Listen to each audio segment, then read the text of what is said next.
Things not seen. Day 2. So I just walk up the front steps, stop across the porch, and use my key to open the door. Dad's there to meet me. He looks bad. He still has his coat and gloves on. His face is the color of Wonder Bread, the skin stretched tight over his cheekbones. Bobby, thank God. I didn't know what to think. His voice is rough, almost hoarse, probably from yelling through the house. He's breathing hard. I got home, and first I thought you were still asleep, and then I saw your coat was gone. But I couldn't imagine why you'd go anywhere unless maybe things had gone back to normal and you'd gone to school or something. It scared the heck out of me. Thank God you're here. As he talks, I shed layers, tossing stuff onto the marble table below the big beveled mirror. Gloves, scarf, sunglasses, hat, coat, just like at breakfast. I feel a surge of power from knowing that I can see his face, but he can't see mine. I read his face as he talks, his eyes drinking in the phenomenon again, his eyes narrowing, his forehead wrinkling as he tries to see and comprehend. His mouth talks, but his eyes never stop hunting, looking for some hidden law of physics that could explain the missing head and hands that ought to be sticking out of my black turtleneck shirt. And I see the struggle in his face. It's a battle between the physicist and the father. The father wins, and now he's angry. And most of all, I cannot believe you could do this. Robert, this is so completely irresponsible. I thought I made it very, very clear this morning that this has to be kept a complete secret. Don't you understand how dangerous it would be for you if anyone finds out about this? How can you not understand that? I don't say anything. I don't have to, so I don't. Well, Dad's not so pale now. His face is getting nice and red. He takes a step closer and shouts, "Answer me, young man. What is the idea of running off like that?" "Like what? Like what?" I shout back. "You mean like my parents ran off this morning? What did Mom say to you before you both left?" "Don't tell me, because I already know." She said, "Oh, don't worry, David. Sure, that was a big shock at breakfast, but let's remember, it's only Bobby. It's probably just another one of those phases that Bobby goes through. Probably not fatal. I think we can leave him here alone, don't you? He'll still be alive when we get home, don't you think?" And you probably just nodded your head because you didn't really hear her, because you were already thinking about your meeting, your big meeting at the lab. So then, what do my responsible parents do? They make sure I'm asleep and they leave, because so many other things are really important. I see the change in his face. I watch my words as they hit, piercing his eyes and ears and cheeks like porcupine quills. As I finish, I'm so close that he's getting sprayed with invisible spit. Dad knows that my teeth must be showing, that I am as fierce as anything in a cage at the Brookfield Zoo, and that I am not in a cage, not now. I am out of the cage. I am up close, and I'm snarling. I don't wait for his answer because I don't have to. There are new rules. I step around him. I trot up the front stairs and down the hall to my room, and I slam my door and lock it. And then I congratulate myself on the performance. I just want him to mind his own business. After a big blow-up, I usually read in my room for at least an hour, but I can't. Not now. I'm too hungry. I didn't think to eat lunch before I went out, so I've been running all day on a few bites of eggs and a glass of juice. I start to open my door, but then I stop. I pull off my clothes. If I have to be a spook, I'm going to get used to the feel of it. I'm going to get good at it. I walk down the back stairs slowly. Some of the steps always squeak, and I avoid them. Alone in the kitchen, I pull out the mayo and some sliced turkey and Swiss cheese. I put everything on the counter without making a sound. Silence. That's part of what I have to learn. When I ease open a drawer and pick up a knife, the handle is hidden by my fingers. The floating blade moves where I tell it to. The sandwich tastes fantastic, and the milk after it is even better. I start to pour a second glass when I hear Dad's voice. I'm at the study door, then I glide into the room, my feet leaving tracks in the soft pile of the carpet. Dad has his back to me, still wearing his overcoat. He's talking to Mom. "I know that, Em, but you got to cancel." "Right, yes, very upset." "Exactly. No, not a clue, really. All we can do is be here and do whatever we can." "I know, but he really needs us, both of us." "Good. We can pick up something special on the way back, maybe some steaks." "Okay, I'm on my way. The north door, right? See you soon." He hangs up and walks past me out into the living room, headed for the front door. I hurry out, go the other way, through the kitchen and up the back stairs. "Hey, Bobby," he's calling from the front hall. I'm outside my door. "What?" I keep some anger in my voice. "I've got to run over and pick up Mom. Then we'll be back and we can talk, and then maybe cook up some supper together, okay?" "Whatever." "See you in about 20 minutes. Yep."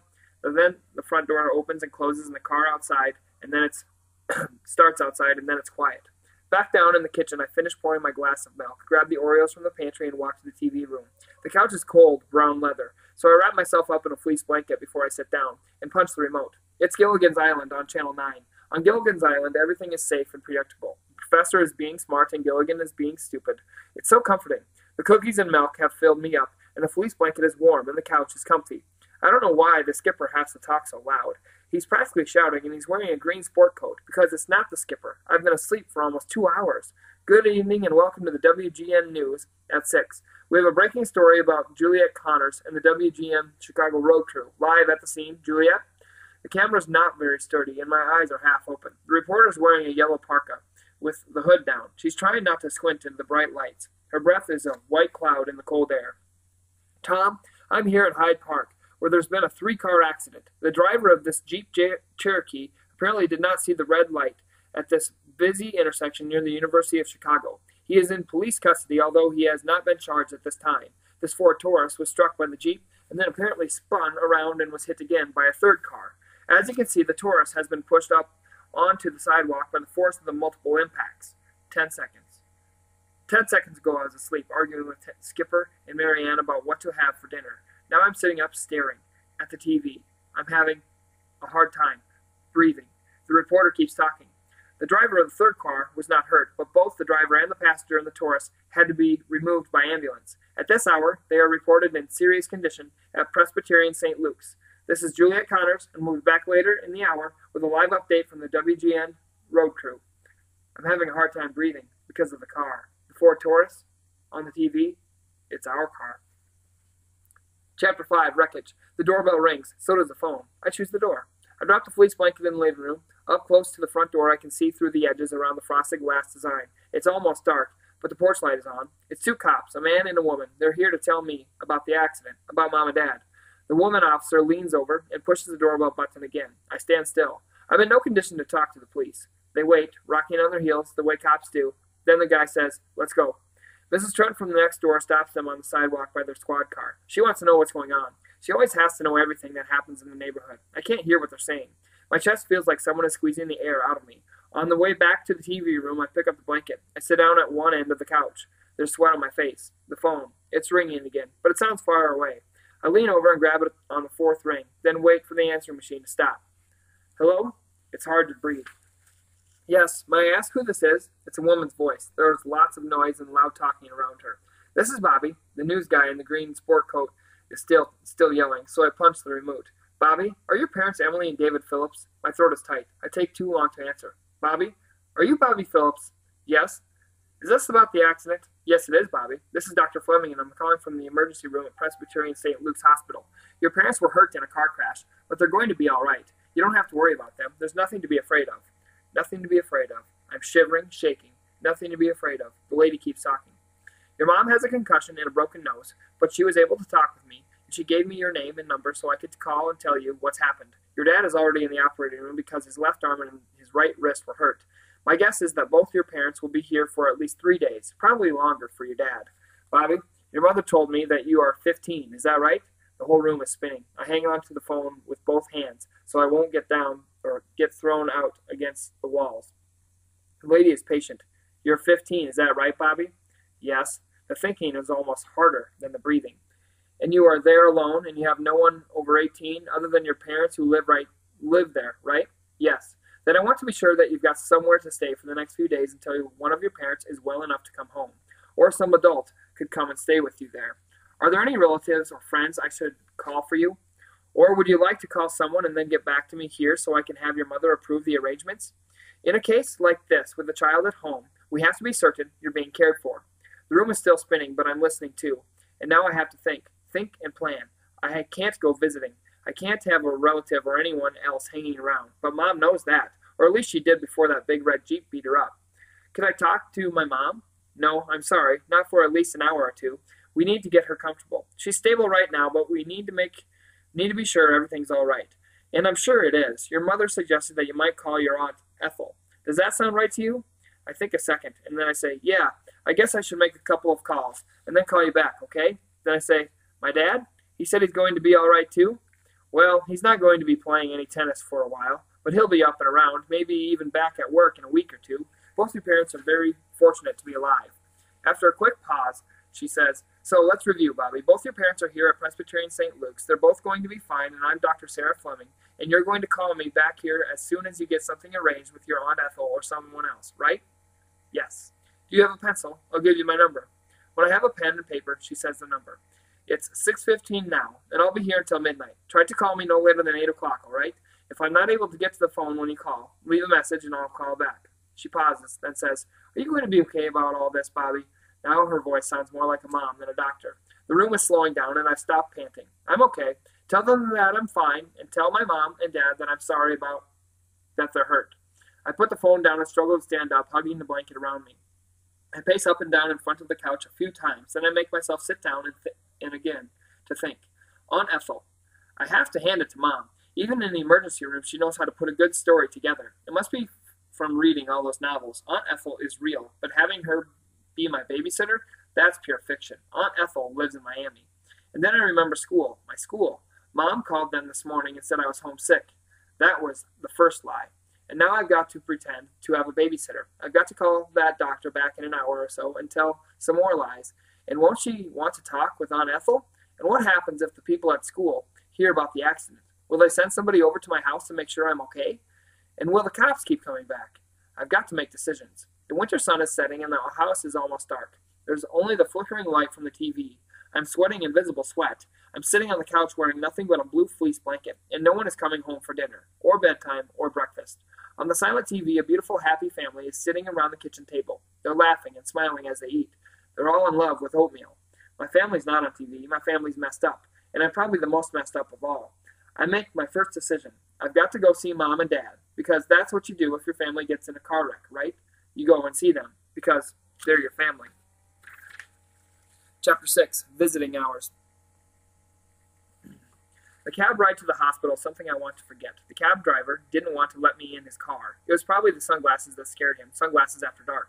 I had to hold up $20 bill so he could see it before he unlocked the doors. Turns out I should have been scared of him.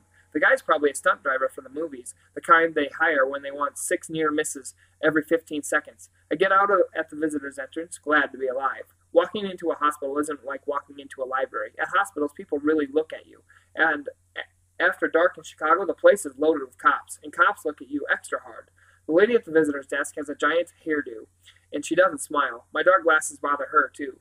I say, "I need to see Emily Phillips. She got here this afternoon." The lady is chewing gum. "You're going to be too warm in here wearing that hat and scarf, dear." I fake a cough and point at my throat. Bad cold. She punches the key and then runs a long-nailed finger down her computer screen. "Are you a relative? Because Emily Phillips is still listed as a recent admit. If you're not a relative, you'll have to come back tomorrow, 5 to 8:30 p.m. And either way, you'll need permission from Dr. Fleming before you can see her." "Oh, I'm not a relative. I'll have to come back." And I turn around and walk out the door. Because I can't talk to the doctor, not now. I'm supposed to be at home asking Aunt Ethel to come babysit. Besides, if I did talk to the doctor, I'd have to stay covered up with my scarf and gloves and sunglasses. Too strange.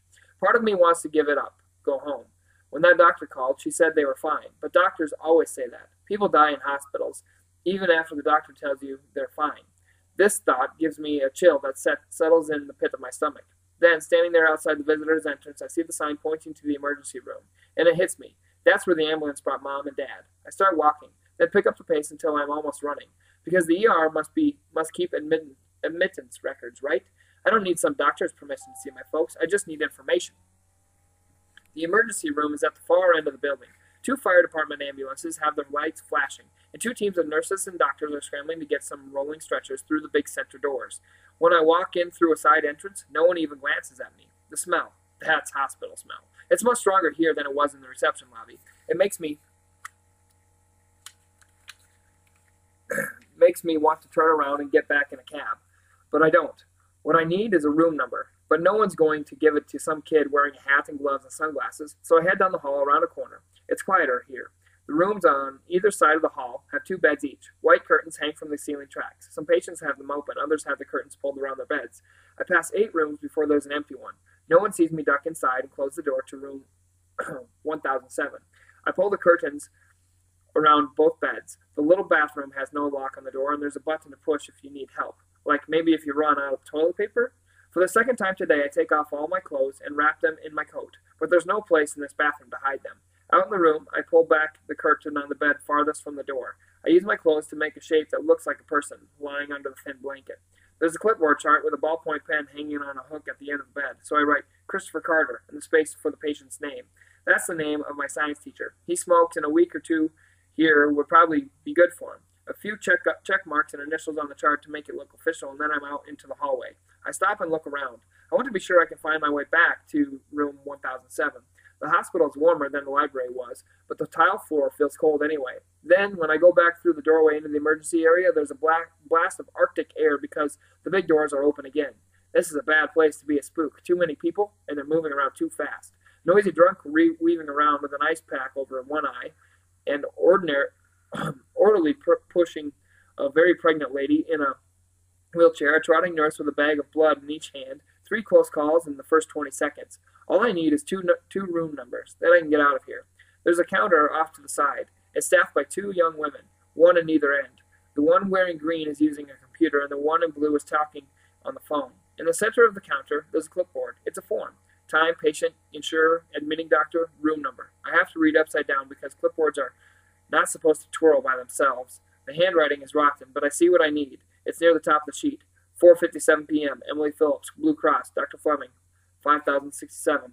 Room 5067. 5067. 5067. And right below is Dad's name, but no room number. Just post-op. So I'll start with 5067, 5th floor. It's much colder in the stairwell, but trotting up 5 floors gets me warm in a hurry. I wait inside the 5th floor door until my breathing is back under control. Naked, visible, back under control. Naked, invisible boys are not supposed to gasp and wheeze. The only good thing about hospitals is there are signs all over. If you can read, it's impossible to get lost. 3 hallways and 2 right turns, and I'm at the door of room 5067. Looking in the window, it's a double, and Mom's in bed on the left. Her curtain is half drawn, just enough to be a barrier between the beds. There are bandages and stuff on her face, and it looks like she's asleep. There's an older woman in the other bed, also sleeping. Her bed is tilted up more than Mom's. She's on her back with a pair of pale green tubes running from a clip under her nose to a panel on the wall. Slipping inside, I get to the far side of Mom's bed. If the tube lady wakes up, she'll be able to imagine the boy she hears behind the curtain. Nothing scary about that. Up close, Mom looks bad. There are dark bruises under both eyes, real shiners. An X made from 2 strips of clear tape is holding a white pad and some kind of brace on the bridge of her nose. 2 butterfly bandages almost cover a small cut on her right cheek, and at the hairline above her left eyebrow there's a purple lump the size of a golf ball. I look at her hair on the paper pillowcase, and among the brown I see some gray ones. I never noticed that before. Her hands lie open on the pale blue blanket, palms up, fingers slightly curled. She has bruises on both arms. I feel as if I've been punched in the stomach. I put my hand lightly on her shoulder. Mom, it's me. She stiffens and sucks in a quick breath. Her hands clench and her eyes jerk open, terrified.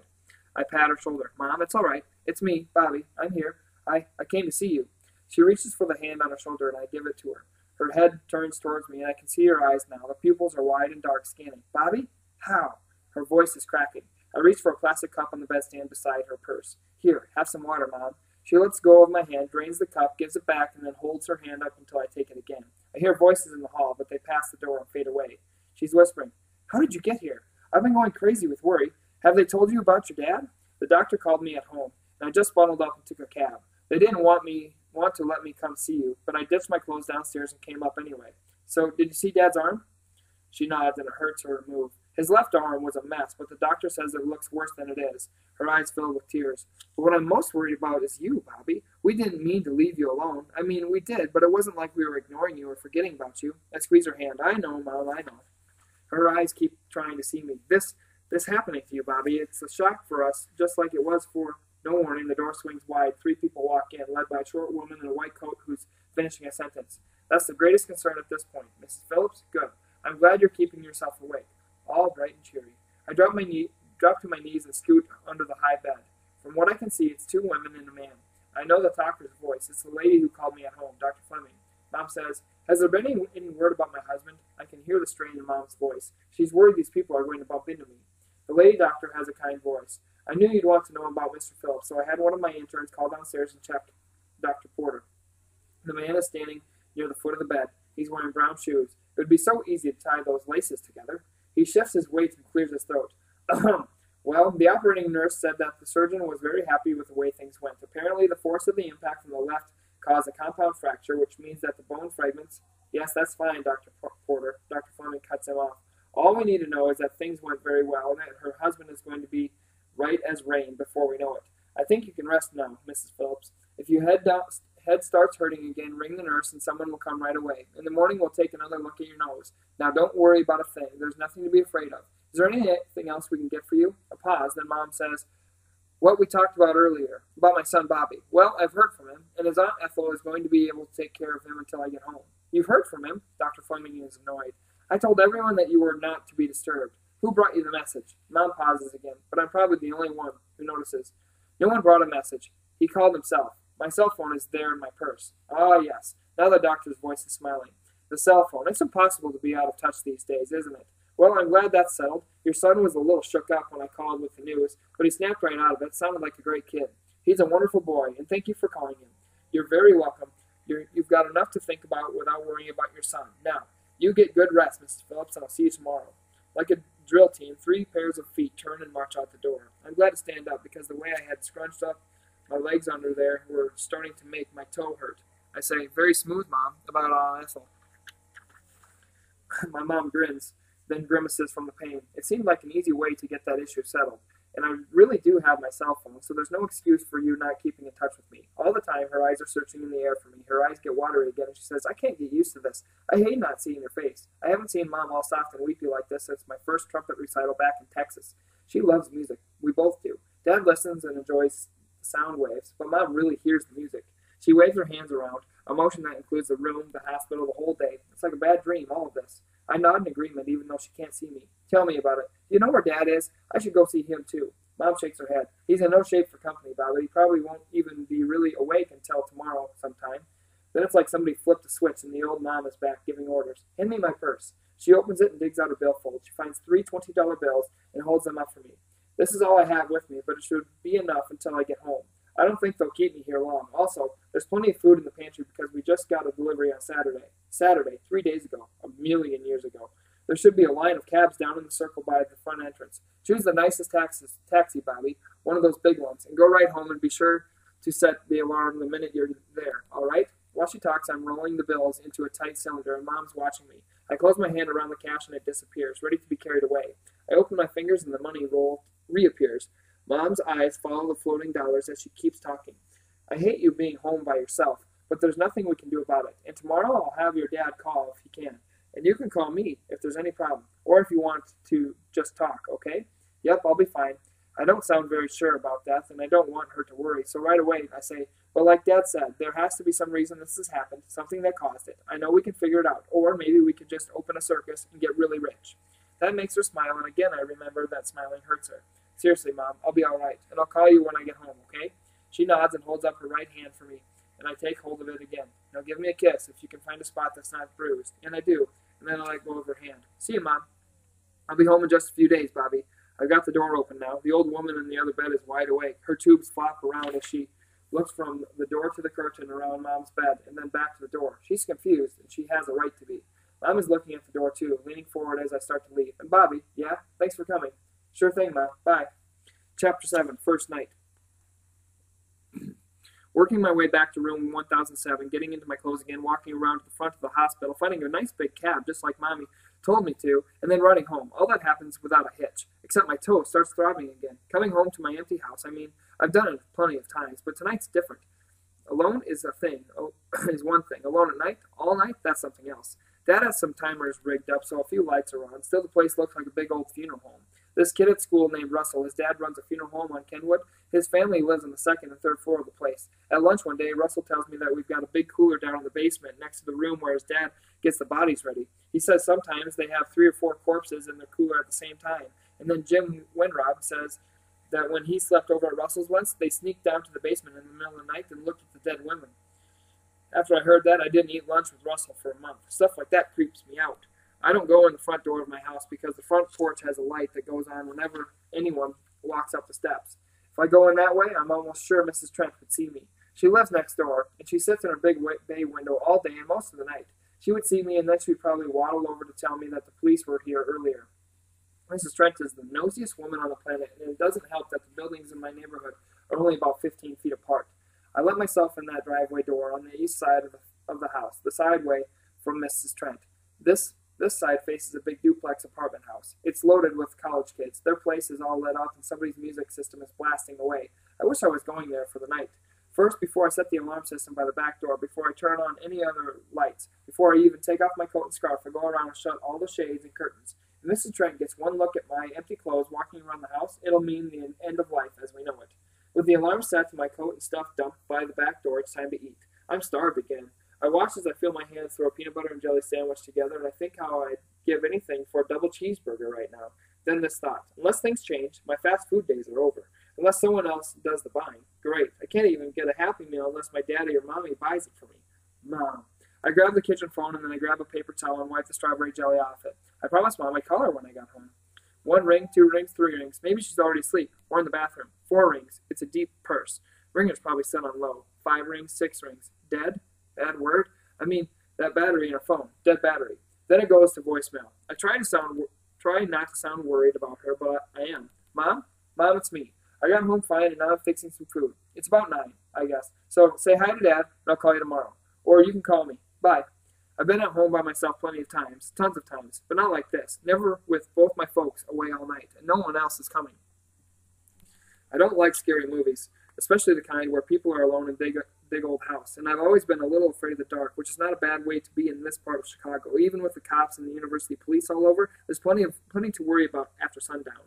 The street lights are on, but there are shadows, lots of shadows. So I turn on more lights. In the TV room, I set up a tray table. Then I get some milk and my sandwich. I should know better than just to turn on the tube. It's still set to WGN, and it's a movie preview. The one where Jack Nicholson is holding the axe and trying to push his face through a door. I punch the changer, and it flips to Cinemax. Some teenage vampires are having a meal. I turn off the set, but then the house feels too quiet, and bad pictures are bouncing around in my head. All 3 lamps are on, but it still feels dark. So I grab the other remote and turn on the FM. The room fills up with jazz. I concentrate on the trumpet line because that's my instrument. The trumpet breaks into a high solo and its bright sound shining and clean. And then I remember my sandwich. I eat it, but it doesn't feel right in my mouth. It doesn't feel right when I swallow. And the milk tastes strange. Nothing feels right, because when fear begins to crawl, it just keeps coming. Lights is good. Light is very good. But the windows behind the curtains are dark, and behind every curtain there's a horror story, a real one. It's the real ones that come crawling at me through the night. The alarm system is blinking. That's supposed to make me feel safe. It's blinking next to every door. The alarm system has eyes and fingers all over the house. It senses things. The system will shriek when something outside starts to come through a door or a window. But fear doesn't need doors and windows. It works from the inside. I hurry to the study, flipping on other lights as I go. I swivel the big computer monitor around so I can sit and not have my back toward the doorway or the big contained curtain window. The jazz keeps coming from the TV room, but it's a different tune now. And the saxophone starts wailing. The computer boots up, and when I'm online, I've got a messenger window open, and I tap in Kenny Temple's screen name, Gandalf375. Kenny's a token freak, which is why we're sort of friends. So this will be a good talk. I can talk to Kenny online, just talk a little, like about jazz band, but because jazz band practiced today after school without me. No response. I key his name again. Nothing. I try a few other names. Kids I ask about homework sometimes, like Jeff. I can ask Jeff what I missed in biology today, or maybe Ellen Beck. She lives over on Blackstone, practically a neighbor. She'll know. And I can ask her about English, too. Nobody's online. Then I remember, midterms are coming. Nobody's online. A digit changes on the clock at the upper corner of the computer screen. It's about 9:11. I shut the box down. The hard drive whines to stop. The screen gives a static crackle and goes dark, and it hits me that it's so early. 8, maybe 9 more hours before dawn. The lights are burning here, but darkness is all around me. In the alley, in the attic, in the basement, in every closet. The night is everywhere. Hours and hours and hours of night. I'm sitting at the desk in the study, and I can see my clothes reflected there in the dark computer screen. If I could see my eyes, there would be where my face should be. What would they look like right now? Would they look uneasy? More than that, maybe haunted. Would my eyes look haunted? Were that lady's eyes open? The ladies of the dead lady down in the basement, cooler in Russell's house? What did her eyes look like? I'm running up the front stairs, flipping on lights as I go, and I get to my room and turn on the lights, and I shut the door, and I lock the door, and I sit on the bed, and I grab my pillow, and I hug it against my stomach because of the fear. It's cranked up. It's past terror, past panic. I'm thinking this must be dread, except I'm not thinking. There's no room for thinking, just feeling like the dread is oozing up from the cracks between the boards of my floor, bubbling up through the heater grates. I can feel it rising, like water, like black blood, like the fluids, the fluids that Russell Dad pumps into the dead bodies down in the basement of the funeral home. The dread is filling my locked room, and my mouth, and my nose, and my ears, and my eyes, and my lungs, and I'm drowning in it. But I sit there, and I don't drown. I'm breathing so fast, I feel faint. I have to yawn, but I'm getting a thought. It's a real thought, a memory, about fear. And I'm thinking, then the thought is simple. It's simple. Nothing to fear but fear itself. From a history class. Just words, until now. And then it's like I'm 5 feet away, and I'm looking at me, at this guy sitting on the bed, and I can see he's not under attack. There is no danger, and I can see that fear is the thing. It's just fear. Another memory. Another thought. I'm walking out of the library about a year ago behind 2 college girls, and one of them says, "I'm so upset. I'm just so upset. And the thing that upsets me the most is that I'm so upset." That's what she says. And I listen to this, and I think, how stupid is that? If you don't want to be so upset, just stop being upset.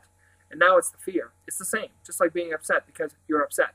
It keeps feeding itself, and then it gets you to feed it. And then you just have to stop it. I have to stop it. I stand up and toss my pillow back onto the bed. I take deep breaths. I go over to my dresser and I look in the mirror. I wonder what my hair looks like. So I grab a comb and pull it across my head, patting my hair with the other hand. Feels right. It's Bobby, the well-groomed spook. What a clear complexion he has. Then I walk over and unlock my bedroom door and I go downstairs. I shut off the radio. And I take my dishes from the TV room back to the kitchen and I scoop myself a bowl of chocolate chip ice cream. I go back to the couch and I pull the blue fleece blanket around me. And I turn on Nick at Night. It's I Love Lucy, and it's funny. And I start laughing, and I'm eating the ice cream, and I'm not afraid. Still, when I finally go upstairs, I lock my bedroom door again. And I sleep with my lights on. I mean, I know I can get past the fear. I just did it. But I don't kid myself. The boogeyman isn't really dead. Not forever. He's just not here. Not tonight.